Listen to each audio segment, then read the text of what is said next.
Good morning. Power ഇലക്ട്രോണിക്സിൻ്റെ അടുത്ത ക്ലാസ്സിലേക്ക് എല്ലാവർക്കും സ്വാഗതം. ഇന്ന് നമ്മൾ പുതിയ ടോപ്പിക്കാണ് എടുക്കുന്നത്.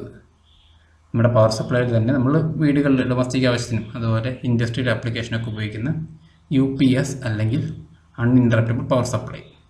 UPSനെ പറ്റി നമുക്ക് ഡീറ്റെയിൽ ആയിട്ട് പഠിക്കാനുണ്ട്. നമുക്ക് ഇന്ന് അതിൻ്റെ ഒരു ഇൻട്രഡക്ഷൻ, നമുക്ക് സിലബസിൽ നമുക്ക് പറയുന്നത് UPSൻ്റെ ജനറൽ വർക്കിംഗ്, പിന്നെ UPSൻ്റെ സ്പെസിഫിക്കേഷൻസ്, പിന്നെ ടൈപ്സ് ഓഫ് UPS ഉണ്ട്. Online UPS, offline UPS, line control UPS എന്ന് പറഞ്ഞാൽ നമുക്ക് 3 ടൈപ്പ് UPSനെ പറ്റി പഠിക്കാനുണ്ട്.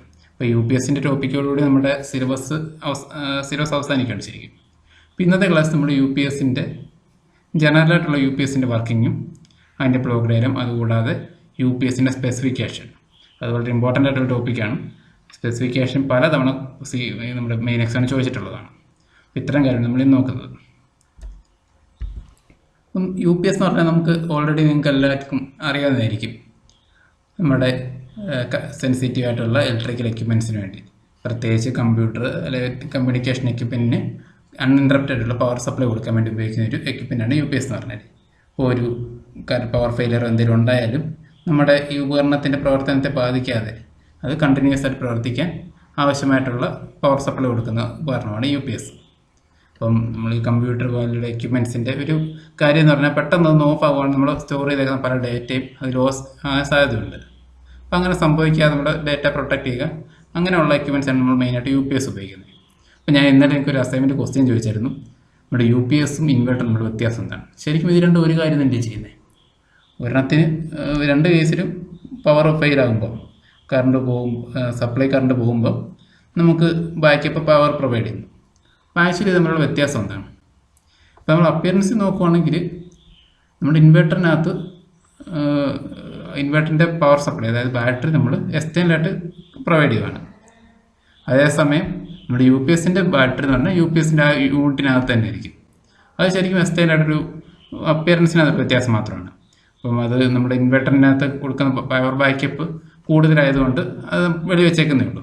പക്ഷേ ആക്ച്വലി ഒരു വ്യത്യാസം വരുന്നത് ഇതിൻ്റെ ഓപ്പറേറ്റിംഗ് ടൈമാണ്. ഒരു കറണ്ട് പോയി കഴിയുമ്പോൾ അതെന്തുമാത്രം പെട്ടെന്ന് പവർ സപ്ലൈ നമുക്ക് ബാക്കപ്പ് കിട്ടുന്നു, അതാണ് UPSൻ്റെ ആ ഒരു പ്രവർത്തനം എന്ന് പറയുന്നത്. ശരിക്കും UPS ഇൻവെർട്ടർ കണക്ട് ചെയ്യുന്നത് എങ്ങനെയാണ്? സപ്ലൈക്ക് പാരലായിട്ടാണ് കണക്ട് ചെയ്തത്.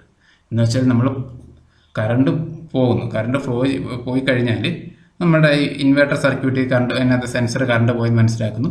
നമ്മുടെ കറണ്ടിലുള്ള സപ്ലൈ നമ്മുടെ ബാറ്ററി സ്റ്റോർ ചെയ്തേക്കുന്ന എനർജി നമുക്ക് പ്രൊവൈഡ് ചെയ്യുന്നു. ഇപ്പോൾ ഒരു സെക്കൻഡിൻ്റെ ഒക്കെ വ്യത്യാസം വേണമെങ്കിൽ ഒരു പവർ സപ്ലൈ ഇങ്ങോട്ട് ചേഞ്ച് ചെയ്യുന്നതിന് നമ്മുടെ മെയിൻ സപ്ലൈയിൽ നിന്ന് അത് ബാറ്ററി സപ്ലൈയിലേക്ക് മാറ്റാൻ വേണ്ടി ഒരു സെക്കൻഡ് ഒരു വ്യത്യാസമൊക്കെ വന്നേക്കാം. അപ്പോൾ ആ ടൈമിൽ നമ്മൾ നോക്കുകയാണെങ്കിൽ ചിലപ്പോൾ ഒരു കറണ്ട് പോയി ഇൻവെർട്ടർ വരുമ്പോൾ ഒരു ചെറുതായിട്ട് നമ്മുടെ ബൾബൊക്കെ മിന്നി വരിക, അല്ലെങ്കിൽ TV മാതിരിയുള്ള എക്യുപ്മെൻ്റ് ആണ് ജസ്റ്റ് ഒന്ന് ഓണായി വരുന്ന അങ്ങനെ ഒരു എഫക്റ്റ് ഉണ്ടാകും.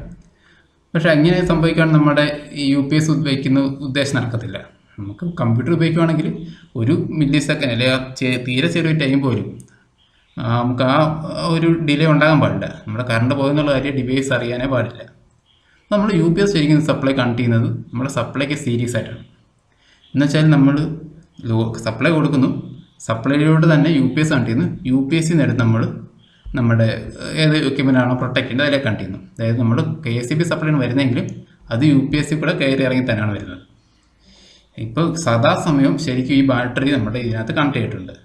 നമുക്ക് KCB സപ്ലൈ അവൈലബിൾ ആണെങ്കിൽ നമുക്ക് ആ ബാറ്ററി പവർ ചാർജ് ചെയ്യുന്നു, KCB സപ്ലൈ നമുക്ക് പവർ എടുക്കുന്നു. അതേസമയം പവർ ഫെയിൽ ചെയ്യുമ്പോൾ ആ ഇൻസ്റ്റൻറ്റിൽ തന്നെ വിത്തിൻ മില്ലി സെക്കൻഡ് ടൈമിൽ തന്നെ നമ്മുടെ UPS നമുക്ക് പവർ പ്രൊവൈഡ് ചെയ്യും. അപ്പോൾ ഈ ഒരു കറണ്ട് ഫെയിലായ കാര്യം തന്നെ 2-3 മില്ലി സെക്കൻഡ് മാത്രമാണ് നമ്മുടെ UPSന് പവർ ബാക്കപ്പ് പ്രൊവൈഡ് ചെയ്യാൻ പറ്റുന്നത്. അപ്പോൾ നമ്മുടെ പവർ സപ്ലൈ നമ്മൾ KCBയിൽ നിന്ന് ബാറ്ററിയിലോട്ട് മാറ്റിയെടുക്കുന്ന ഇത്ര ടൈമുള്ളൂ. അത് നമ്മൾ സീരീസ് ആയിട്ട് കണക്ട് ചെയ്താണ് അങ്ങനെ എടുക്കുന്നത്. അപ്പോൾ ഇതാണ് നമ്മുടെ UPSും ഇൻവെർട്ടറും നമ്മുടെ മെയിൻ വ്യത്യാസം. അപ്പോൾ UPS നമ്മൾ മെയിനായിട്ട് ഉപയോഗിക്കുന്ന ഒരു ഇമ്മീഡിയറ്റ് ബാക്കപ്പ് എന്നുള്ള നിലയിലാണ്. എന്തെങ്കിലും ഒരു അത്യാവശ്യം ഉണ്ടായാൽ ഇപ്പം പെട്ടെന്ന് നമ്മുടെ ഇങ്ങനത്തെ എക്യുപ്മെൻ്റ് ഓഫ് ആകാതെ ഒരു 10-20 മിനിറ്റ് നേരത്തേക്ക് നമുക്കൊരു ഇമ്മീഡിയറ്റ് പവർ ബാക്കപ്പ് കൊടുക്കുക. അതിന് ശേഷമുള്ള ബാക്കപ്പ് നമുക്ക് ഇൻവെർട്ടർ സർക്യൂട്ട് വഴിയാണ് കൊടുക്കേണ്ടത്.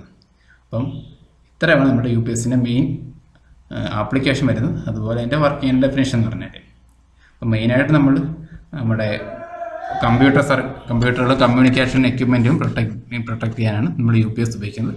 അപ്പോൾ UPSൻ്റെ ഡെഫിനേഷൻ കാണാം. UPS is a device which maintains a continuous supply of electric power to connected equipment by supplying power from a separate source and when power is not available. അപ്പോൾ ഇത് നമ്മുടെ U P S, what is U P S എന്നൊക്കെ നിങ്ങൾക്ക് രണ്ടും ചോദിക്കുകയാണെങ്കിൽ എഴുതേണ്ട ഡെഫിനേഷനാണ്.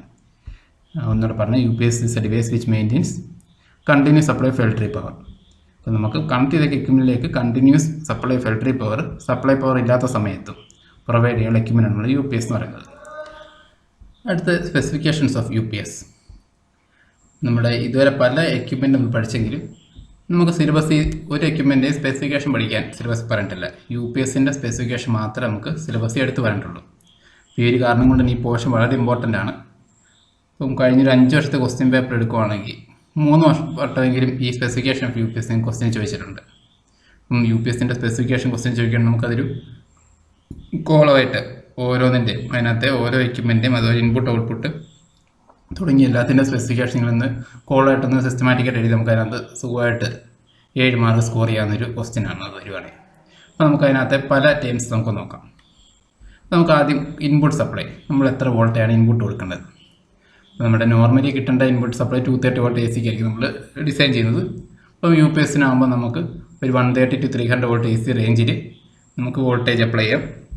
Frequency 50 hertz വിത്ത് tolerance +or-6%. എന്ന് വെച്ചാൽ 50 ഹെർട്സ് ഫ്രീക്വൻസി നമ്മൾ നോർമൽ, ഇനി അത് 6% മുമ്പിലോട്ടോ പുറകിലോട്ടോ. അപ്പം 50യുടെ 6% എന്ന് പറഞ്ഞാൽ എത്ര വരും? 50 × 6/100 എന്ന് പറഞ്ഞാൽ 3 വരും. അപ്പം 50 + 3 or 50 - 3 ഹെർട്സ് വരെയുള്ള റേഞ്ചുള്ള ഫ്രീക്വൻസിയിലും നമുക്ക് ഈ U P S normal U P S നമുക്ക് ഉപയോഗിക്കാം. അപ്പോൾ ഇൻപുട്ട് സപ്ലൈയുടെ നമുക്ക് 3 സ്പെസിഫിക്കേഷൻ ഉണ്ട്. ഒന്ന് നോർമൽ വോൾട്ടേജ്, റേറ്റഡ് വോൾട്ടേജ്, പിന്നെ നമുക്ക് അപ്ലൈ ചെയ്യുന്ന voltage range. U P S free നമുക്ക് ഒരു നോർമൽ കണ്ടീഷൻ വർക്ക് ചെയ്യാൻ, ഡാമേജ് ഒന്നും ഇല്ല വർക്ക് ചെയ്യാൻ ഈ ഒരു റേഞ്ച് വോൾട്ടേജ് അപ്ലൈ ചെയ്താൽ മതി. അതുപോലെ ഫ്രീക്വൻസിയിൽ എന്തുമാത്രം വേരിയേഷൻ അപ്ലൈ ചെയ്യാം. ഇനി അടുത്ത് നമുക്ക് കിട്ടുന്ന ഔട്ട്പുട്ട്, നമ്മൾ യു പി എസ് ഉപയോഗിക്കുന്നത് നമ്മൾ ഏതെങ്കിലും ഒരു നോർമൽ കേസ് പവർ സപ്ലൈ ഉപയോഗിക്കുന്ന എക്യുപ്മെൻറ്റിന് സപ്ലൈ കൊടുക്കാൻ വേണ്ടിയാണ്. അപ്പോൾ അതിൻ്റെ ഔട്ട്പുട്ട് നമുക്ക് 230 വോൾട്ട് കോൺസ്റ്റൻറ്റ് സപ്ലൈ വേണം. അപ്പോൾ നമ്മൾ യു പി എസ് ഉപയോഗിക്കുമ്പോൾ ഇതിനകത്തൊരു ഔട്ട്പുട്ട് റേഞ്ച് വരാൻ പാടില്ല. ഒരു കോൺസ്റ്റൻറ്റ് സപ്ലൈ തന്നെയാണ് നമുക്ക് ഔട്ട്പുട്ട് വേണ്ടത്. റേഞ്ച് ഒരു വേരിയേഷൻ വരാതെ സിസ്റ്റം പ്രൊട്ടക്ട് ചെയ്യണം നമ്മൾ യു പി എസ് ഉപയോഗിക്കുന്നത്. അപ്പോൾ ഇതിൻ്റെ ഔട്ട്പുട്ട് 230 വോൾട്ടിലാണ്.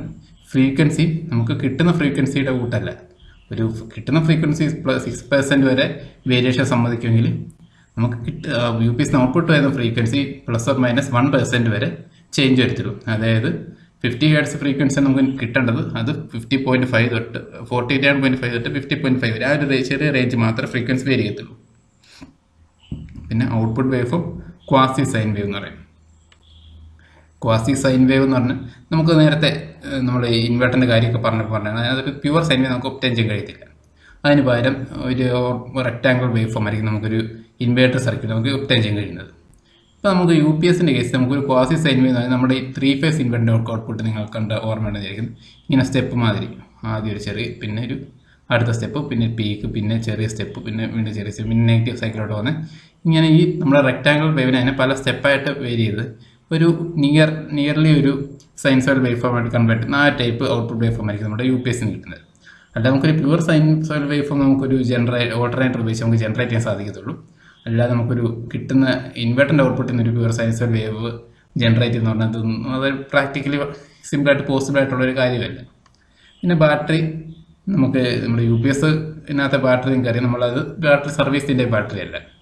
ഇൻവെർട്ടറിൻ്റെ ബാറ്ററി നമുക്ക് ഇത്ര വർഷത്തെ സർവീസ് ചെയ്ത് നമ്മൾ മാറ്റി വയ്ക്കാറുണ്ട്. പക്ഷേ യു പി എസ് നമുക്ക് അത് ഓപ്പൺ ചെയ്ത് ബാറ്ററി ചേഞ്ച് ചെയ്യുന്ന ടൈപ്പ് ബാറ്ററി നമ്മൾ യു പി എസ് ഉപയോഗിക്കുന്നത്. സീൽഡ് ആയിട്ടുള്ള മെയിൻ്റനൻസ് ഫ്രീ ബാറ്ററിയാണ് നമ്മൾ യു പി എസ് ഉപയോഗിക്കുന്നത്. ബാറ്ററിയുടെ കപ്പാസിറ്റി 12 വോൾട്ട് 7 ആംപിയർ അവർ. ഇത്രയാണ് നമ്മുടെ ഔട്ട്പുട്ട് സ്പെസിഫിക്കേഷൻ. ഇനി ബാറ്ററിയുടെ മെയിനായിട്ടുള്ള സ്പെസിഫിക്കേഷൻ നോക്കിയാൽ ബാറ്ററി ബാക്കപ്പ് നമുക്ക് 12 to 20 മിനിറ്റ്സ് ആണ്. ഈ ഒരു റേറ്റ് നമുക്ക് കിട്ടുന്നത് നമ്മളൊരു സിംഗിൾ എക്യുപ്മെൻറ്റ്, ഇപ്പോൾ ഒരു കമ്പ്യൂട്ടർ മാതിരിയുള്ള ഒരു ബിലോ 100 വാട്ട് പവർ എടുക്കുന്ന ഒരു ഡിവൈസാണ് നമ്മൾ ഉപയോഗിക്കുന്നതെങ്കിൽ ഒരു 12 മുതൽ അതിൻ്റെ ബാറ്ററി കപ്പാസിറ്റി അനുസരിച്ച് 12 to 20 മിനിറ്റ്സ് വരെ നമുക്ക് സപ്ലൈ പ്രൊവൈഡ് ചെയ്യാം. അതുപോലെ ഇനി ഒരു റീചാർജ് 0 റേറ്റ് ബാറ്ററി പവറിൽ നിന്ന് 7 ആംപിയർ അവറിൻ്റെ ബാറ്ററി ആണെങ്കിൽ അത് ഫുൾ ചാർജ് വരെ എടുക്കാൻ വേണ്ടി 5 to 6 അവേഴ്സ്, ഇപ്പോൾ 90% ചാർജ് വരെ 5 to 6 മണിക്കൂറാണ് ചാർജിങ് ടൈം. ഇനി ട്രാൻസ്ഫർ ടൈം അടുത്ത സ്പെസിഫിക്കേഷൻ, അതായത് നമ്മുടെ പവർ സപ്ലൈ പോയി കഴിഞ്ഞാൽ, കറണ്ട് പോയി കഴിഞ്ഞാൽ ആ കറണ്ട് പോയി നമ്മുടെ മെയിൻ പവറിൽ നിന്ന് നമ്മുടെ യു പി എസിൻ്റെ പവറിലേക്ക് മാറാൻ എടുക്കുന്ന ടൈം, അത് ഈ കേസിൽ 2 to 4 മില്ലി സെക്കൻഡ് ടൈം മാത്രമേ എടുക്കത്തുള്ളൂ. അതേസമയം ഇൻവേർട്ടറിൻ്റെ കേസ് നമ്മൾ നോക്കിയാൽ ഇൻവെർട്ടറിനകത്ത് ചിലപ്പോൾ അത് ഒരു സെക്കൻഡ് വരെയൊക്കെ വേരിയേഷൻ വരാൻ സാധ്യതയുണ്ട്. അത് കാരണം നമ്മുടെ 1 സെക്കൻഡ് നമ്മുടെ ഡിവൈസ് ഓഫ് ആയിപ്പോൾ സാധ്യതയുണ്ട്. പക്ഷേ ഇവിടെ 2 തൊട്ട് 4 മില്ലി സെക്കൻഡ് വരെ ടൈം ഇൻ്റർവെൽ, അതായത് ഇൻസ്റ്റൻറ്റേനിയസ് ആയിട്ട് തന്നെ കറണ്ട് വന്ന ആ ഇൻസ്റ്റൻറ്റ് തന്നെ നമുക്ക് പവർ UPS പ്രൊവൈഡ് ചെയ്യും. പിന്നെ അടുത്തത് നമ്മുടെ UPSയുടെ പ്രൊട്ടക്ഷൻ ഡിവൈസാണ്. അതിനകത്ത് മെയിനായിട്ട് ഉപയോഗിക്കുന്നത് അണ്ടർ ഓവർ വോൾട്ടേജ് പ്രൊട്ടക്ഷൻ. അതായത് വോൾട്ടേജ് നമുക്കൊരു സ്പെസിഫിക് റേഞ്ചിൽ 130 വോൾട്ടിലുള്ള റേഞ്ചിനേക്കാൾ താഴെ അല്ലെങ്കിൽ 300 വോൾട്ടിനേക്കാൾ മുകളിലേക്ക് ഒരു വോൾട്ടേജ് പോവുകയാണെങ്കിൽ അതിനെ UPSനെ പ്രൊട്ടക്ട് ചെയ്യാൻ അതിനകത്ത് ഒരു ഫ്യൂസോ അങ്ങനെ എന്തെങ്കിലും ബ്രേക്കർ കാണും. പിന്നെ പെട്ടെന്നുണ്ടാകുന്ന സർജ് വോൾട്ടേജ് പ്രൊട്ടക്ട് ചെയ്യുക, ഓവർലോഡ്, ഷോർട്ട് സർക്യൂട്ട്. പിന്നെ ബാറ്ററി, നമ്മുടെ UPSയുടെ ബാറ്ററി ഡീപ്പർ ഡിസ്ചാർജ് ചെയ്യാതിരിക്കാൻ. അപ്പം ബാറ്ററി ഡിസ്ചാർജ് ചെയ്തൊരു 10% താഴെ ബാറ്ററി ഡിസ്ചാർജ് ചെയ്യണം. അതിന് ബാറ്ററിയുടെ ലൈഫ് ഏതാണ്ട് പകുതി ടൈമോടെ കുറവായിട്ടാണ് പറയുന്നത്. അപ്പം ബാറ്ററി നമ്മൾ ഒരിക്കലും ഫുൾ ഡിസ്ചാർജ് ചെയ്യരുത്. അതിനെയാണ് ബാറ്ററി ഡീപ്പ് ഡിസ്ചാർജ് ഒഴിവാക്കാൻ നമ്മൾ UPSയിൽ പ്രൊട്ടക്ഷൻ കൊടുക്കാറുണ്ട്. ഇനി അടുത്ത ക്യാഷൻ നമ്മൾ ഉപയോഗിക്കുന്ന എൻവയോൺമെൻറ്റ്. അപ്പോൾ ഏത് ടെമ്പറേച്ചർ റേഞ്ച് ഹ്യൂമിഡിറ്റി നമുക്ക് ഉപയോഗിക്കും, നോർമലായിട്ട് ഉപയോഗിക്കുക എന്നുള്ളത്. അത് 45 ഡിഗ്രി സെൽഷ്യസ് വരെയുള്ള ടെമ്പറേച്ചർ നമുക്ക് നമ്മൾ നോർമൽ കണ്ടീഷനിൽ ഒരു ജനറലി സ്പെഷ്യൽ പർപ്പസ് ആയിട്ടുണ്ടാകുന്ന UPS അല്ലാതെ ഒരു നോർമൽ UPS ഈ ഒരു ടെമ്പറേച്ചർ റേഞ്ചിൽ 90% ഹ്യൂമിഡിറ്റി വരെ നമുക്ക് ഉപയോഗിക്കാം. അപ്പോൾ അതിൻ്റെ നോയ്സ്, ഒരു ഇലക്ട്രോണിക് എക്യുപ്മെൻറ്റ് വർക്ക് ചെയ്യുമ്പോൾ അതിനകത്ത് എന്തായാലും ഹമ്മിങ് സൗണ്ട് നോയ്സുകളൊക്കെ ഉണ്ടാകും. അത് നമ്മുടെ മറ്റ് ഡിവൈസിലൊക്കെ കൺസിഡർ ചെയ്യുമ്പോൾ, ഇൻവെർട്ടർ മാതിരിയുള്ള വലിയ ഡിവൈസിലൊക്കെ കൺസിഡർ ചെയ്യുമ്പോൾ ഈ UPSനകത്തുണ്ടാകുന്ന നോയ്സ് 45 ഡെസിബിൾ താഴെയാണ്. അത് വളരെ കുറവാണ്. നമുക്ക് പെട്ടെന്ന് നമ്മൾ ശ്രദ്ധിക്കാത്ത ടൈപ്പിലുള്ള ഒരു 60 ഡെസിബിൾ കൂടുതലുള്ള വോയിസ് വരുമ്പോഴാണ് നമ്മൾ പെട്ടെന്ന് ഇത് ശ്രദ്ധിക്കുന്നത്. അപ്പോൾ നമ്മൾ പെട്ടെന്ന് നമുക്കൊരു ഡിസ്റ്റർബൻസ് ഉണ്ടാക്കാത്ത രീതിയിലുള്ള നോയ്സ് നമ്മുടെ UPS ഉണ്ടാകത്തുള്ളൂ. പിന്നെ ഇൻ്റർഫേസ് എന്ന് പറഞ്ഞാൽ നമുക്ക് നോർമലി നമ്മുടെ UPS കണ്ടുവരാത്തൊരു ഇതാണ്. അതുകൊണ്ടാണ് ഓപ്ഷൻ എഴുതിയിരിക്കുന്നത്. അത് സ്പെസിഫിക് ആയിട്ട് നമ്മുടെ കസ്റ്റമർ സ്പെസിഫിക്കായിട്ട് ആവശ്യപ്പെട്ട് മാത്രം ഡിസൈൻ ചെയ്ത് കൊടുക്കുന്നത് നമ്മുടെ കമ്പ്യൂട്ടറുമായിട്ട് കണക്ട് ചെയ്യാൻ. സീരീസ് ആയിട്ട് കമ്പ്യൂട്ടർ ബസ് കേബിൾ എന്ന് പറഞ്ഞാൽ എനിക്ക് അറിയാൻ വിചാരിക്കുന്നു. നമ്മുടെ കമ്പ്യൂട്ടറിൻ്റെ CPU മോണിറ്ററൊക്കെ തമ്മിൽ കണക്ട് ചെയ്യുന്ന ആ കേബിളാണ് ബസ് കേബിൾ എന്ന് പറഞ്ഞത്. ആ ടൈപ്പ് കേബിൾ വഴി നമുക്ക് കണക്ട് ചെയ്യാൻ RS-232 സീരിയൽ പോർട്ട് വഴി നമുക്ക് കണക്ട് ചെയ്യാനുള്ള ഇൻ്റർഫേസ് ചില UPS കാണുന്നുണ്ട്. ഒരു നമുക്ക് മാർക്കറ്റ് അവൈലബിൾ ആയിട്ടുള്ളൊരു UPSന് ഡയമെൻഷനാണ് കൊടുത്തത്. ഡയമെൻഷൻ വെയിറ്റും അത് നമുക്ക് ജനറലൈസ് ചെയ്ത് പറയാൻ കഴിയത്തില്ല. അതിൻ്റെ ബാറ്ററിയുടെ സൈസൊക്കെ അനുസരിച്ച് വ്യത്യാസപ്പെടാം.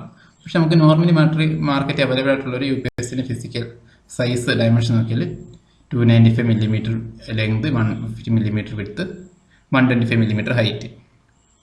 അതുപോലെ വെയിറ്റ് അറൗണ്ട് 6.1 കിലോഗ്രാമാണ് വരുന്നത്.